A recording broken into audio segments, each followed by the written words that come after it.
Congress party చేయిస్తున్న దాడులకు తాము భయపడమని మాజీ ఎమ్మెల్యే మర్రి జనార్దన్ రెడ్డి అన్నారు.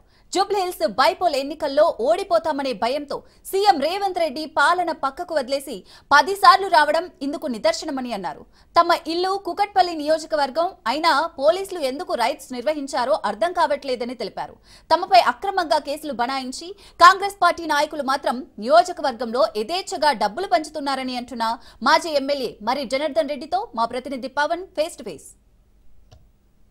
జూబ్లీహిల్స్ నియోజకవర్గం సంబంధించి ఒక ఉప ఎలక్షన్లో వాడి వేడికి కొనసాగుతుంది. అయితే మరోవైపు ఎలక్షన్ ఫ్లై స్క్వాడ్ కూడా మర్రి జనార్దన్ రెడ్డి ఇంట్లో కూడా సోదాలు నిర్వహిస్తున్నారు. సార్ చెప్పండి, సోదాలు మనం ఎలా అర్థం చేస్తాం? ఏముందండి, ఇలా లేని దానికి 5 గంటలు హైరాణ చేసి 500-600 మంది పోలీసులను తీసుకొచ్చి భయభ్రాంతులకు గురి చేసి ఇంట్లో ఆడవాళ్ళను భయభ్రాంతులకు గురి చేసి ఏదో చేయాలి, డైవర్షన్ చేయాలనే ఉద్దేశంతో మేము రహమత్ నగర్ ఇన్ఛార్జిగా ఉంటున్నాను. నేను మిత్రుడు రవీంద్రరావు గారు ఒక వరంగల్ వాసి కాబట్టి మా ఇంట్లో ఉండాలని రిక్వెస్ట్ చేసిన వాళ్ళు ఉన్నారు, మా ఇంట్లో ఉన్నారు. కావాలని రవీంద్రరావు గారు మా ఇంట్లో ఉన్నారు, ఏదో డబ్బులు దొరుకుతాయి అనే ఉద్దేశంతో ఉదయం 7-7:30 వితౌట్ నోటీస్ మా దగ్గరికి వచ్చారు. మా వాచ్మెన్ ఉన్నాడు, మేము ఎప్పుడే ప్రచారానికి పోయినా మా వాచ్మెన్ ఫోన్ చేస్తే నేను వచ్చిన 3 గంటలు నేను ప్రయత్నం చేసిన లోపలికి రావాలని. పోలీసులు పర్మిషన్ వెళ్ళి డోర్ పెట్టుకున్నారు. లోపలే 3 గంటలు కూర్చొని ఏం మాట్లాడుకున్నారు, ఎవరితో మాట్లాడు మాకు తెలియట్లేదు. మేమేమంటే మీరు వస్తే వచ్చినా పర్లేదు, మాకు పర్మిషన్ ఇవ్వండి, మేము లోపలికి వస్తాం, మా ముందర మీరు పంచనామా చేయండి, మా ముందర మీరు వీడియోలు తీయండి అంటే లేదు మాకు పైనుంచి ఆర్డర్ లేదు, మేము చెయ్యము అని చెప్పారు. దానికి మేము చాలాసేపు ట్రై చేసినాం కానీ కాలేదు. ఎవరికైనా చివరికి 3 గంటల తర్వాత డోర్ ఓపెన్ చేసి ఏం దొరికిందా అంటే ఏం లేదు, ఇక్కడ ఏం చేసిరో వాళ్ళకే తెలియదు, ఏం చేసిరో తెలియదు. 3 గంటలు తయారు చేసి ఒక్కరు ఏం దొరకలేదని చెప్పి పంచనామా రాసి ఇచ్చిపోయారు. క్లియర్గా ఉంది, ఇక్కడ ఏం లేదని పంచనామా రాసి ఇచ్చిపోయారు. దీన్ని ఏమేమి ఎట్లా అర్థం చేసుకోవాలి చెప్పండి? ఇలా మేము ప్రచారం చేస్తున్నాం కాబట్టి రహమత్ నగర్ డివిజన్లో వాళ్ళు డబ్బులు పంచుకోవాలి అంటే ఇక్కడ ఏదో చిన్న గొడవ చేస్తే వాళ్ళు ఇక్కడ క్యాడర్ అంతా ఇక్కడ ఉంటుంది, మేము పోయి మా పని మేము చేసుకోవచ్చు అని సిఎన్ రెడ్డి అనే కార్పొరేటర్ ద్వారా వాళ్ళు డబ్బులు పంచుతారు. ఇప్పుడు మా కార్యకర్త కూడా మా చేపల కృష్ణ ఇంటాడు నవీన్ అనుచరులు వాళ్ళ ఇంటి మీద దాడి చేశారు, మేము ఇప్పుడు అక్కడికే పోతాం అంటే ఏంది? ఆల్రెడీ అభ్యర్థి చెప్పిండు 6వ తారీఖు తర్వాత మా సంగతి ఏంటో చూపిస్తామని. 6వ తారీఖు అయిపోయింది, 7వ తారీఖు పొద్దుగాల స్టార్ట్ అయింది. ఎందుకంటే ఒక దిక్కు రౌడీయిజం, ఒక దిక్కు పోలీస్ వ్యవస్థను వాడుకొని ఈ చట్టాన్ని గౌరవాన్ని అతిక్రమించి ఏదేమైనా సరే వాళ్ళ లెక్కలో రేవంత్ రెడ్డి రాసింది రాజ్యాంగం అనే ఉద్దేశంలో రాజ్యాంగాన్ని గౌరవించకపోతే పోలీసులు డబ్బులు పెట్టే ప్రయత్నం చేశారని చెప్పి కూడా మీరు 7 గంటలకు మా వాచ్మెన్ ఉన్నాడు, ఎందుకు ఎప్పుడు పోయారో తెలియదు. మరి 3 గంటల నుంచి మాకు డోర్ తీయకపోతే మాలో ఎట్లా ఉంటే చెప్పండి? ఇప్పుడు ఇంటికి పంచనామాకు వచ్చినప్పుడు ఇంటి ఓనర్ను ఇంట్లో ఉన్న వాళ్ళని పెట్టి వాళ్ళ సమక్షంలో వీడియోలు తీయాలి, కరెక్టా కాదా? మరి వాళ్ళు 3 గంటలుగా వాళ్ళు డోర్ పెట్టి లాక్ చేసుకొని లోపల పోలీసులు ఎలక్షన్ కమిషన్ సంబంధించిన వాళ్ళు ఉండి 3 గంటల వరకు మాకు పర్మిషన్ ఇవ్వకపోతే మా ఆలోచన ఏముంటుంది చెప్పండి? ఇప్పుడు ఇంటికి వచ్చినప్పుడు వాళ్ళు నోటీస్ చూపించాలి. ఫస్ట్ ఆఫ్ ఆల్ ఇది కూకట్పల్లి డివిజన్, కూకట్పల్లి నియోజకవర్గం సంబంధించినటువంటి ఇల్లు, ఇది జూబ్లీహిల్స్ నియోజకవర్గం కాదు. అట్లా అని చెప్తే మొత్తం ఇలా మంత్రులు ఇంట్లోకి చెక్ చేయాల్సి వస్తుంది. అంటే హైదరాబాద్లో ఎవరు ఇక్కడ పోయి చెక్ చేయొచ్చు కదా. ఎలక్షన్ పర్మిషన్ పోలీసు పర్మిషన్ అంటే డబ్బులు పక్క నియోజకవర్గం నుంచి జూబ్లీహిల్స్ నియోజకవర్గానికి డబ్బులు రాకుండా అరికట్టాల్సిన బాధ్యత పోలీసులు డబ్బులు పడితే ఎలక్షన్ కమిషన్కి హ్యాండ్ ఓవర్ చేయాలి. ఎంసీసీ రూల్ ప్రకారంగా జ్యుడిషియల్ కానప్పుడు పర్మిషన్ తీసుకోవాలంటే compulsory chief election commission permission తీసుకోవాలి, అది తీసుకోలేదు. కావాలని హైడ్రామా చేయాలి అని 3-4 గంటలు జరిగిన తత్తంగా ఇది. రేవంత్ రెడ్డి గారు నేను చెప్పారు కదా, మీరు ఏం చేస్తారో నాకు తెలియదు, ఎవరిని కాలు పట్టుకుంటారో మాకు తెలియదు.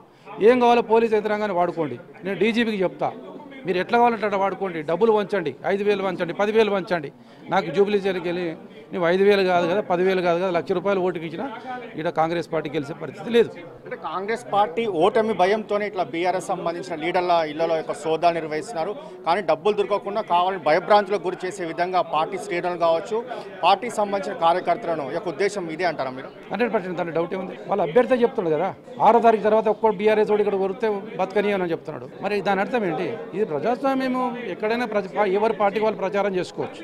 ఎప్పటి వరకు 9 తారీఖు నాడు 5 గంటల వరకు మేము ప్రచారం చేసుకోవచ్చు. 10వ తారీఖు నాడు ఇక్కడ కనపడితే అడగొచ్చు. కానీ నువ్వు చేసి 9 తారీఖు కాలేదు, 7వ తారీఖు నాడే ఇవాళ నువ్వు ఇంట్లో వీరాంగం చేస్తున్నావు అంటే రేపు 11వ తారీఖు 10వ తారీఖు నాడు ఎట్లుంటుంది? దొంగ ఓట్లు వేసుకోవడానికి ఒక వాళ్ళు సందిగ్ధమయ్యారు. మేము ముందు నుంచి చెప్తున్నాం, chief election commission Congress party దొంగ ఓట్లు వేయడానికి ప్రయత్నం చేస్తుంది, కాంగ్రెస్ పార్టీ డబ్బులు పంచడానికి ప్రయత్నం చేస్తుంది, కాంగ్రెస్ పార్టీ పూర్తి పోలీస్ యంత్రాంగాన్ని వాడుకోవాలని చూస్తుంది అని ఎలక్షన్ కమిషన్ ఒక నిమ్మకి నీరెత్తినట్టు వ్యవహరిస్తుంది. మరి ఎవరికి చెప్పాలి? ప్రజాస్వామ్యంలో ఢిల్లీ ఎలక్షన్ కమిషన్ మీరు పర్మిషన్ ఇవ్వబోతున్నారు, ఇప్పుడు కంప్లైంట్ ఇస్తున్నాం, కానీ వాళ్ళ నాకు నుంచి ఏ విధమైన సమాధానం వస్తలేదు. అంటే ఒక ముఖ్యమంత్రి స్థాయి ఉండి ఒక జూబ్లీహిల్స్ ఉప ఎన్నికల్లో 4-5 సార్లు రావడం అంటే ఓడిపోతామని ఒక భయం అనుకోవచ్చు. 4-5 సార్లు కాదండి, మొత్తం 15 మీటింగ్లు అండి ఆయన ప్లాన్ చేసినది.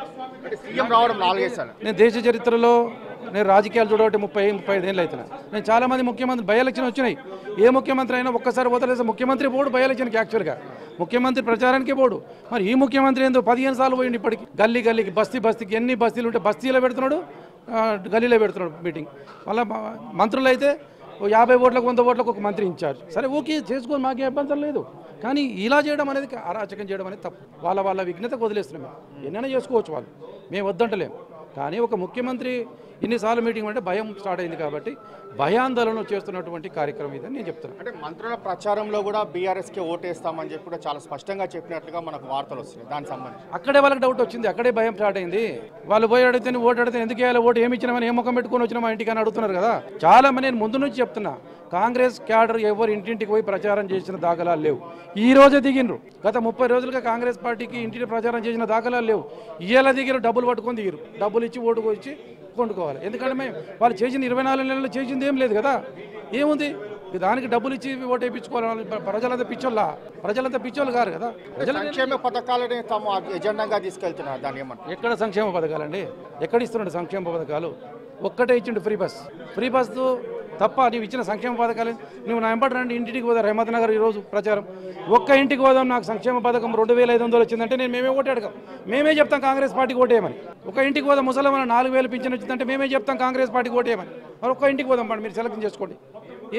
ఎనీ హౌస్ జూబ్లీ హిల్స్ నియోజకవర్గంలో ఏ ఇంటికైనా పోదాం. సంక్షేమ పథకాలు ఫ్రీ బస్ తప్ప వేరే ఏ సంక్షేమ పథకం వచ్చినా సరే వాళ్ళు సన్న బియ్యం చెప్తారు. దొడ్డు బియ్యాన్ని పాలిచ్చేసి సన్నగా చేస్తున్నారండి. దొడ్డు బియ్యాన్ని జల్లడబట్టి 2 సార్లు 3 సార్లు రుద్దిస్తే సన్నగా అయిపోతున్నాయి ఇస్తున్నారు. అది దొడ్డు బియ్యం ఇచ్చి సన్న బియ్యం పేరు చెప్పుకుంటారు. మరి సంక్షేమ పథకాలు ఎక్కడ ఇచ్చారండి? ఒక ఫ్రీ బస్ తప్ప ఏ సంక్షేమ పథకం ఇవ్వలే. నిరుద్యోగులకు 5 లక్షల రూపాయలు ఇస్తామని ఇచ్చిర్రా, స్కూటీలు ఇస్తామని ఇచ్చిర్రా, తులం బంగారం ఇయ్యతే ఆల్రెడీ హనుమంతరావు గారు చెప్తారు తులం బంగారం పెడుతున్నాను ఆయన, ఇప్పుడు తులం బంగారం ఇచ్చేది లేదు. మరి వాళ్ళు చెప్తున్నది కదా, మేము చెప్పేది కాదు కదా. ఇది 2 లక్షల రూపాయలు తులం అయితే ఆడికి వెళ్ళిస్తారు ఆయన, ఉంటి మమ్మల్ని ఎందుకు ఇరికిస్తున్నారు ఆయన అని చెప్పి వాళ్ళు మాట్లాడుతున్నది కదా. Thank you. మొత్తానికి చూస్తే మాత్రము ప్రధానంగా దీనికి సంబంధించి బీజేపీ బీఆర్ఎస్ సంబంధించి చీకటి ఒప్పందం కాదు, ఇక్కడ కాంగ్రెస్ పార్టీ ఓడిపోతుందనే సంబంధించి పూర్తిగా ఈ యొక్క అక్రమ సోదాలు నిర్వహిస్తుందని చెప్పి కూడా మాజీ ఎమ్మెల్యే మర్రి జనార్దన్ రెడ్డి కూడా చెప్తున్న పరిస్థితి కనిపిస్తుంది. ఓవరాల్గా మాత్రం ఇక్కడ ఎలాంటి డబ్బు దొరకలేదని చెప్పి కూడా ఎలక్షన్ కమిషన్ యొక్క నివేదిక కూడా ఇచ్చింది. అయితే కాంగ్రెస్ పార్టీ మాత్రము సంక్షేమ పథకాలు ప్రజల్లోకి తీసుకెళ్ళినామని చెప్పి తప్పుడు ప్రచారం చేస్తున్నారు తప్ప ఎక్కడా కూడా సంక్షేమ పథకాలు తీసుకెళ్ళలేదని మాత్రం ప్రధానంగా ఇటు మాజీ ఎమ్మెల్యే మర్రి జనార్దన్ రెడ్డి కూడా చెప్తున్న పరిస్థితి కనిపిస్తుంది. ఓవరాల్గా మాత్రము కావాలని ఒక రైడ్స్ నిర్వహిస్తున్నారు. ఈ యొక్క రైడ్స్లో మాత్రం ఎక్కడ కూడా ₹1 దొరికినట్లుగా దీనికి సంబంధించి పూర్తిగా ఎలక్షన్ కమిషన్ అడిగినా కూడా ఎక్కడ నివేదికల్లో మాత్రం దొరకలేదని చెప్పి కూడా నివేదిక కూడా ఇచ్చినట్లుగా దీనికి సంబంధించి పూర్తిగా ఈ యొక్క వివరాలు కూడా చెప్తున్న పరిస్థితి కూడా కనిపిస్తుంది.